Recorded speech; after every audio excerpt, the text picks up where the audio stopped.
Hi friends, இந்தியாவோட traditional floorings part 1ல் பார்த்தீங்கன்னா Athangudi tiles, red oxide flooring and yellow sandstone பார்த்துருப்போம். பார்க்காதவங்களுக்கு நான் லிங்க் டிஸ்கிரிப்ஷன் தரேன் பாருங்கள். பார்ட் 2ல் இது பார்த்தீங்கன்னா கோட்டா ஸ்டோன் பார்த்தீங்கன்னா நம்மளுக்கு ராஜஸ்தான் சைடில் வந்து மேக் பண்ணுறாங்க. அண்ட் அங்கே வந்து பார்த்தீங்கன்னா இந்த மாதிரி நிறைய டிசைன்ஸில் இருக்குது. ப்ரௌனு, கிரே இந்த மாதிரி டிசைன்ஸில் இருக்குது. இது இந்த ஃப்ளோரை பொறுத்தவரை நம்ம பாலிஷ் பண்ணி யூஸ் பண்ணால் செம்ம க்ளாஸியான லுக்கும், வீடு ஃப்ளோரிங்க்கு யூஸ் பண்ணலாம். இது ரொம்ப நல்ல ஆப்ஷனாக இருக்கும்.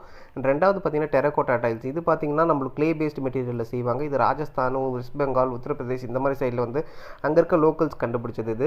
இந்த டெரகோட்டா ஸ்டோன்ஸ் வந்து பார்த்தீங்கன்னா ரொம்ப பழைய காலத்துலேருந்து ஒரு ஆர்ட்டாகவும் யூஸ் பண்ணுவாங்க, ஃப்ளோரிங்ஸாகவும் யூஸ் பண்ணுவாங்க. இது இன்டீரியர் அண்ட் எக்ஸ்டீரியர் ரெண்டுத்துக்குமே யூஸ் பண்ணிக்கலாம். இதுவும் பெஸ்ட் ஃப்ளோரிங் ஆப்ஷனாக இருக்கும். மூணாவது பார்த்தீங்கன்னா கடப்பா ஸ்டோன்ஸ். இந்த ஸ்டோன்ஸ் பார்த்தீங்கன்னா மேக்ஸிமம் கோயில்ஸில் யூஸ் பண்ணுவாங்க. வீடுங்களுக்கும் பார்த்தீங்கன்னா எக்ஸ்டீரியரில் யூஸ் பண்ணுவாங்க, கார் பார்க்கிங்கில் யூஸ் பண்ணுவாங்க. ரொம்ப வருஷம் உழைக்கும்.